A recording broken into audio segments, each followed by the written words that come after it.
আসসালামু আলাইকুম রহমতুল্লাহ বরকাতুহ। বিসমিল্লাহির রহমানির রহিম। আলহামদুলিল্লাহি রাব্বিল আলামিন ওয়াসসালাতু ওয়াসসালামু আলা সাইয়্যিদিল মুরসালিন নবিয়িনা মুহাম্মদ ওয়া আলা আলিহি ওয়া সাহবিহি আজমাইন। বাদ। সম্মানিত শ্রোতা দর্শক মণ্ডলী, আল্লাহ রাব্বুল আলামিনের প্রশংসা এবং নবী সাল্লাল্লাহু আলাইহি সাল্লামের প্রতি সালাত ও সালামের পর আজ বৃহস্পতিবার 20 সফর 1447 হিজরি মোতাবেক 14 আগস্ট 2025 আমাদের ধারাবাহিক সাপ্তাহিক প্রশ্ন উত্তর পর্ব নম্বর 100 এর মাধ্যমে আলহামদুলিল্লাহ আমরা এই যে ধারাবাহিক প্রশ্নোত্তর পর্ব শুরু করেছি, 1000টি প্রশ্নের উত্তর আমরা সম্পন্ন করব। আল্লাহ রাব্বুল আলামিন যেন কবুল করেন এবং ভুল ত্রুটি হলে আল্লাহ যেন মাফ করে দেন, সংশোধনে তৌফিক দান করেন। এবং যারা আমার প্রশ্নোত্তরগুলি শুনছেন তাদেরকে আল্লাহ রাব্বুল আলামিন দুনিয়া আখিরাতে সার্বিক কল্যাণ দান করেন এবং এর দ্বারা উপকৃত করেন। আল্লাহ রাব্বুল আলামিন এই প্রশ্নোত্তর পর্ব এবং দিনের দাওয়াতকে আল্লাহ আখিরাতের মুক্তির ওসিলা হিসাবে কবুল করেন। প্রথম প্রশ্ন করেছেন, বলছেন আসসালামু আলাইকুম শেখ। ওয়ালাইকুম সালাম। এক ব্যক্তি সালাত মাঝে মধ্যে পড়ে, এমন বেনামাজি বিড়ি সিগারেট খাওয়া ব্যক্তিকে সালাম দেওয়া যাবে? যদি মাঝে মধ্যে পড়ে, মাঝে মধ্যে পড়ে না, তো সে ফাসেক, গুনাহগার। বিড়ি সিগারেট খায় ফাসেক, গুনাহগার, কাফের নয়। সুতরাং যখন মুসলিম, যদিও গুনাহগার, গুনার অবস্থায় যদি না থাকে সেই সময়টিতে, তাহলে সালাম দেওয়া যাবে। অর্থাৎ জামাত চলছে আর মসজিদের আশেপাশে মুসলিম জানছেন বসে আছে, তাহলে সালাম দেওয়া যাবে না, কারণ তার উপর জামাতে হাজির হওয়া ফরজ, কোনো বাধা নেই। এইরকমই ধূমপান করছে, সেই সময় সালাম দেওয়া যাবে না। কিন্তু ধূমপানকারীর ধূমপান করা অবস্থা ছাড়া অন্য সময়গুলিতে সালাম দেওয়া যাবে। আর বিশেষ করে যদি নিকটাত্মীয় হয়, প্রতিবেশী হয়, আশেপাশে রাত দিন দেখা হচ্ছে, তাহলে যতই পাপিষ্ট হোক না কেন সালাম দেবেন তাদের হেদায়েতের নিয়তে এবং তাদের অনিষ্ট থেকে নিজেকে এবং নিজের পরিবারকে, নিজের ধন সম্পদকে রক্ষা করার জন্য। কারণ এসব অসৎ লোকেরা যারা আশেপাশে বসবাস করে, পাড়া প্রতিবেশী, যদি তাদেরকে সালাম বন্ধ করে দেন, না দেন, তাহলে তারা আরও বেশি আপনার এবং ধার্মিক লোকদের শত্রু হয়ে যাবে। দুনিয়া আখেরা ধ্বংস করবে তাদের এবং আপনাদেরকে ক্ষতিগ্রস্ত করতে পারে। আল্লাহ তাদের অনিষ্ট থেকে রক্ষা করুন। 2 নম্বর প্রশ্ন, বলছেন আসসালামু আলাইকুম শেখ। ওয়ালাইকুম সালাম। আমি ক্লাস 8-এ পড়ি। এখন আমার জন্য কি মানুষকে তাওহীদের পথে দাওয়াত দেওয়া ফরজ? প্রথম ফরজ তোমার জন্য হচ্ছে ক্লাস 8-এর ছাত্র দিন এবং দুনিয়ার উপকারী জ্ঞান অর্জন করা, দিনের জ্ঞান অর্জন করা, তাওহীদ সম্পর্কে, সুন্নাহ সম্পর্কে, তাফসীর সম্পর্কে, হাদিস সম্পর্কে, ফিকহ সম্পর্কে। দিনই যে ফরজে আইনের স্তর রয়েছে তাই হয়তো এখন পার করা হয়নি, সুতরাং তুমি দিনের জ্ঞান অর্জন করবে। তারপরে দাওয়াত দেওয়ার জন্য ফরজে কিফায়ার স্তরে দিনের জ্ঞান অর্জন করবে এবং যা জ্ঞান হাসিল করবে সে অনুযায়ী আমল করবে।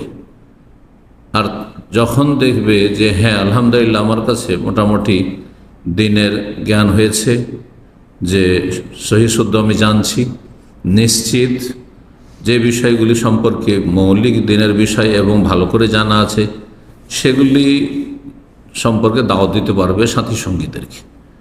কিন্তু প্রথমখানে ক্লাস 8-এর ছাত্র দাওয়াত দেওয়া শুরু করবে না। দাওয়াত দেওয়া 3য় স্তর। সূরা আসরে আল্লাহ রাব্বুল আলামিন স্পষ্ট বলেছেন 4টি বৈশিষ্ট্য হচ্ছে সফলতার মূল। এই 4টি বৈশিষ্ট্য যদি মানব জীবনে না থাকে তাহলে তারা হচ্ছে ক্ষতিগ্রস্ত, তারা হচ্ছে ইহকাল পরকালে ব্যর্থ। ইন্নাল ইনসানা লাফি খুসর ইল্লাল্লাযিনা আমানু, ইলম ভিত্তিক বিশ্বাস, ইলম অর্জন করা, ঈমানের আগে, আমলের আগে ইলম, জ্ঞান অর্জন করা, ও আমিলুস সালিহাত, নিজে আমল করা, ওয়া তাওয়াসাউ বিল হক, 3 নম্বরে হচ্ছে হকের উপদেশ দেওয়া, মানে দিনের দাওয়াতের কাজ করা। তো তোমার দাওয়াতের আগে এখন দিন সম্পর্কে জ্ঞান অর্জন করা এবং সেই অনুযায়ী আমল করে চরিত্রবান হওয়া, আকীদা, ইবাদত, আখলাক সব কিছুতেই অগ্রগামী হওয়া, এটি হচ্ছে সবচেয়ে বড় ফরজ কাজ। আর এই ফরজ দাওয়াতের যে ফরজে কিফায়া আছে, এটি আদায়ের জন্য তোমার চাইতে যোগ্য লোকেরা, সিনিয়র লোকেরা আশেপাশে আছে। যদি কেউ না থাকে এমন জায়গায় কোনো অন্যায় কাজ হতে দেখছো, অথবা ফরজ কাজ হইতে হবে হচ্ছে না, ভালো কাজ হইতে হবে হচ্ছে না, আর আমার বিকল্প কেউ নেই, তখন বলবো যে তোমার সে সম্পর্কে জানা থাকে, তখন তোমার উপর দিনের দাওয়াত দেওয়া ফরজ। 3 নম্বর প্রশ্ন বলছেন, আসসালামু আলাইকুম শাইখ ওয়ালাইকুম সালাতুল্লাহ, আমি প্রবাসে একজনের মাধ্যমে এসেছি, এখন সে একামা দিচ্ছেন না, কাজ দিচ্ছেন না, আমি বিভিন্ন জনের কাছে তার বিরুদ্ধে বলছি, বিচার দিচ্ছি, কিছু কথা আমি ধারণা থেকে বলছি না, ধারণা থেকে বলা জায়েজ নয়। ইন্না বাযাদান ইসমা, আইডিয়াতে বলবে যে সে টাকা মেরে খেয়েছে, সে ওয়াদা খেলাপি করছে, অথচ হয়তো সে অপারগ না, যদি নিশ্চয় জানা থাকে তাহলে বলবে। তার কর্মকাণ্ড, কিন্তু সে বলছে যে সে যার থেকে ভিসা নিয়েছে সে এমন করছে। এখন আমার প্রশ্ন, আমি কি গীবত করছি? যে কারোর মধ্যে যদি দোষ থাকে আর দোষ চর্চা করা হয় বিনা স্বার্থে, তাতে কোনো লাভ নেই, গঠনমূলক নয়, তাহলে সেটি গীবত। আর দোষ না থাকে তারপরেও সে বেচারা নির্দোষী, অপারগ, পারছেন, আর তার সম্পর্কে ধারণা ভিত্তিক যেই সেই কথাবার্তা বলে যাচ্ছ, তাহলে এটি তহমত, মিথ্যাপবাদ, দুটোই কাবিরা গুনাহ। তাহলে গীবত জায়েজ 6টি ক্ষেত্রে, তার একটি জায়গা আছে, সেটা তুমি করতে পারবে। সেটা হচ্ছে যে যদি দেখা যায় যে এই ব্যক্তি আমাকে নিয়ে এসছে, টাকা পয়সা নিয়েছে, আর সে ওয়াদা করেছে, সে ওয়াদা পূরণ করছে না, আর এর বিচার পাওয়া যাবে, হ্যাঁ, ইনসাফ পাওয়া যাবে কারো কাছে, কেউ সমাধান করে দিতে পারবে, কেউ বিষয়টির মীমাংসা করে দিতে পারবে, তাহলে তাকে বলা যাবে, তখন সেটি গীবত নয়। নিজের হক, ন্যায্য অধিকার হাসিলের জন্য, সমস্যার সমাধানের জন্য যদি বলা হয়, যদিও দোষ চর্চা বলতে হচ্ছে ওদেরকে, যাকে তাকে নয়, কিন্তু এই বলা সার্থক, সুতরাং এই ক্ষেত্রে বলতে হবে। ইমাম নবী রাহিমাহুল্লাহ রিয়াজুস সালেহিনে যে 6টি জায়গায় গীবত করা কখনো ফরজ কখনো জায়েজ, তার একটি আত্তাজাল্লুম, জুলমের শিকার হলে বলা যাবে জুলমের অবসান ঘটানোর জন্য এবং ন্যায্য বিচার পাওয়ার জন্য। আল্লাহ তাআলা আ'লাম। 4 নম্বর প্রশ্ন বলছেন, আসসালামু আলাইকুম শাইখ ওয়ালাইকুম সালাম, আমার জীবনে প্রতিটি কাজ অনেক দেরি করে এবং অনেক কষ্টে এবং অনেক দুঃখের মধ্যে হয়ে থাকে, কোনো কাজ সহজভাবে হয় না, এর পিছনে কারণ কি হতে পারে? এর পিছনে কারণ মানব জীবনের গুনাহ, পাপ।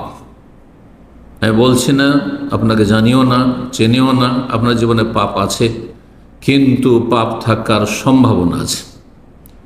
যার জীবনে যত বেশি পাপ থাকবে তার কাজকর্ম দুনিয়া আখিরাত তত কঠিন হয়ে যাবে।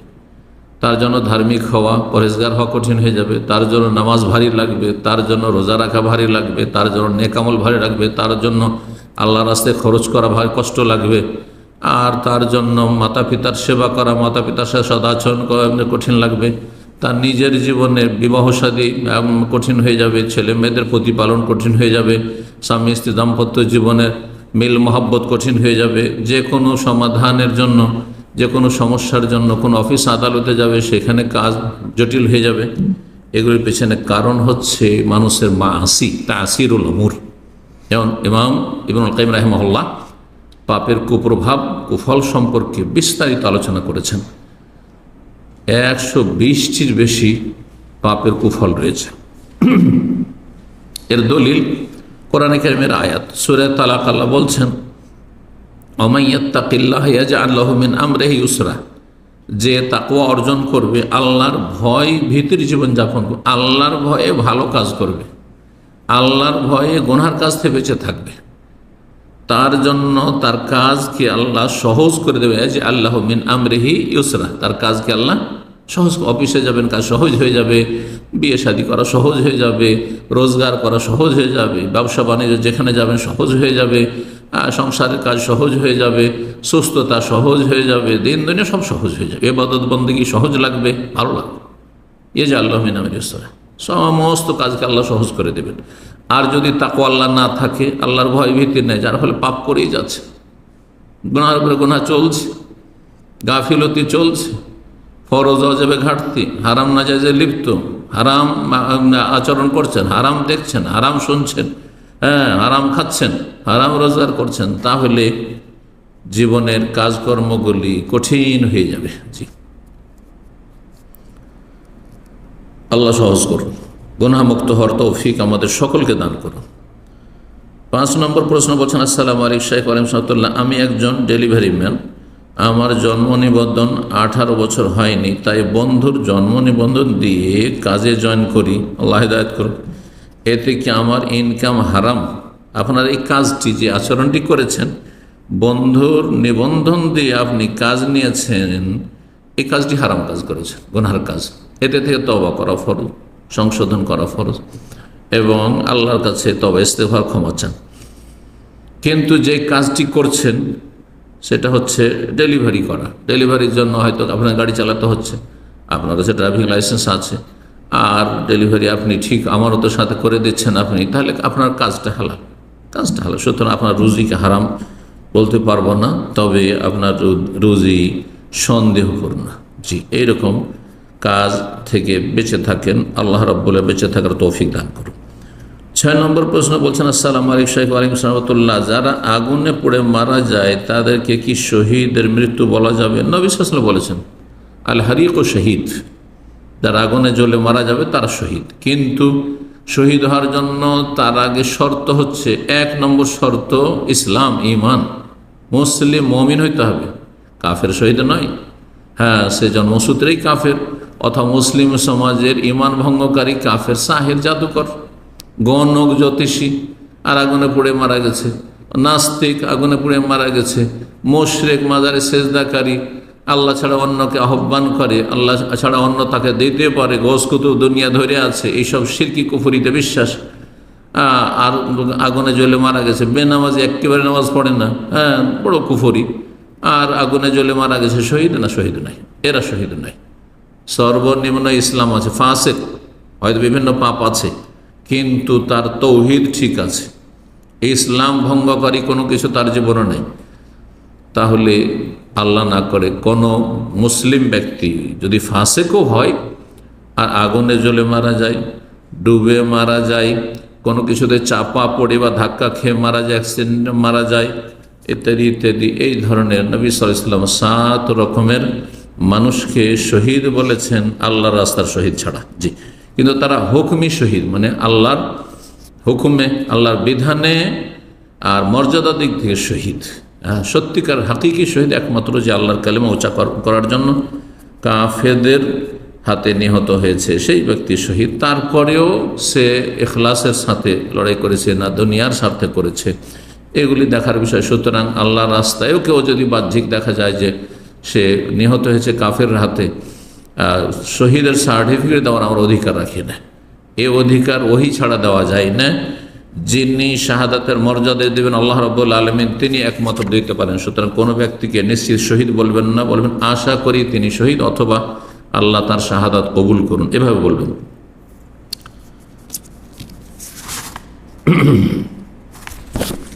7 নম্বর প্রশ্ন বলছেন, আসসালামু আলাইকুম শাইখ ওয়া আলাইকুম সালাম, আমার নাম আমেনা, আমার পিতামাতা ভাই বোন কেউ আমার সাথে সম্পর্ক রাখতে চাচ্ছে না, আমি তাদের সাথে কিভাবে সম্পর্ক রাখব? আমি মাঝে মধ্যে মেসেজ দিয়ে রিপ্লাই দেয় না, আল্লাহ তাদের হেদায়েত দান করুন।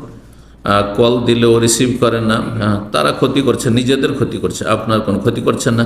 আমি যদি আমার ভাই বউয়ের কাছে কল দিয়ে সবার খোঁজ নেই, তাহলে কি পিতা মাতার যে হক আমার কাছে তা কি আদায় হবে? হ্যাঁ, যে কোনো মানুষের কাছে আশেপাশে যারা থাকে, আপনার বাবা মায়ের ভাই বোনদের, তাদের আশেপাশে কাউকে টেলিফোন করে অথবা কারোর সাথে যোগাযোগ করে খোঁজ খবর নিল, একটা হক আদায় করা হবে। আর এছাড়া তাদেরকে মাঝে মাঝে মেসেজ দিতে থাকতে হবে, মাঝে মাঝে কল দিতে থাকতে হবে, মাঝে মাঝে যোগাযোগের চেষ্টা করতে হবে, আর তারপরে ভুল স্বীকার করতে হবে, সালাম দিতে হবে। সালাম দিয়ে দেয় যদি কেউ, বারবার করে সালাম দিচ্ছে আর কেউ উত্তর দিচ্ছে না, তাহলে যে উত্তর দিচ্ছে না সে গুনাহগার। তাহলে আপনি তাদের সাথে সম্পর্ক আপনি ঠিক রেখেছেন, এতটাই যথেষ্ট কমপক্ষে। জি, সালাম বন্ধ করা যাবে না। দেখা সাক্ষাৎ হচ্ছে, সালাম বন্ধ, অথবা সালাম দিতে পারবো সোশ্যাল মিডিয়া, তারপরে সালাম দিচ্ছি না, অথচ নিকট আত্মীয়, বাপ মা, ছেলে মেয়ে, ভাই বোন, তাহলে তখন হারাম। নবী সাল্লাল্লাহু আলাইহি ওয়াসাল্লাম বলেছেন, যারা সম্পর্ক ছিন্ন করে তাদের সাথে তুমি সম্পর্ক রাখো, সিলমান কাতাক, যে সম্পর্ক খারাপ করে তার সাথে ভালো করো। জি, পেশাব পায়খানাকে পানি দিয়ে ধৌত করতে হয়। কেউ যদি পেশাব পায়খানার মতো আচরণ করে আপনি পানির মতো আচরণ করবেন, ভালো আচরণ করবেন, এটি হচ্ছে আপনার করণীয়, তাই আল্লাহ আপনার পকড়াও করবেন না। 8 নম্বর প্রশ্ন বলছেন, আসসালামু আলাইকুম শেখ। ওয়ালাইকুম সালামতুল্লাহ। একটা পরিবারে তাদের বড় ছেলে প্রতিবন্ধী, তাকে তার মা ছোট থেকে দেখে এসেছে, তার দায়িত্ব সম্পন্ন করে এসেছে। তার মায়ের মৃত্যুর পর এই ছেলের দায়িত্ব কে নেবে? জি, মা দেখাশোনা পরিচর্যা করছিল, আসল দায়িত্ব হচ্ছে বাবা। বাবা কাকে দিয়ে করাবে সেটা তার বিষয়। এই ক্ষেত্রে বাবা যদি আর্থিক সচ্ছলতা থাকে তো কাজের লোক রাখবে, কাজের ছেলে রাখবে। ছেলে প্রতিবন্ধী, সুতরাং তার জন্য খাদেম রাখবে, পুরুষ খাদেম রাখবে। জি, যেভাবে সম্ভব তার জন্য সেভাবে করবে। আর না হয় যারা নিকট আত্মীয় আছে, ভাই বোনেরা আছে যারা ঘরে থাকে, অথবা বাবা আছে, তারা দেখবে। জি, বলছেন যে তার আরও 2টি ভাই আছে এবং তার বাবা আছে, আর কেউ নেই, তো তারাই দেখবে। বাবা আছে, ভাইয়ের আছে, দুই ভাই আছে, তাদের দায়িত্ব এগুলো। জি, তার মায়ের মৃত্যুর পর তার ভাইয়ের স্ত্রী প্রতিবন্ধী ভাসুরের দায়িত্ব নিতে পারবে না? মোটেই না। আউযুবিল্লাহ, আল্লাহ হেদায়েত দান করুন।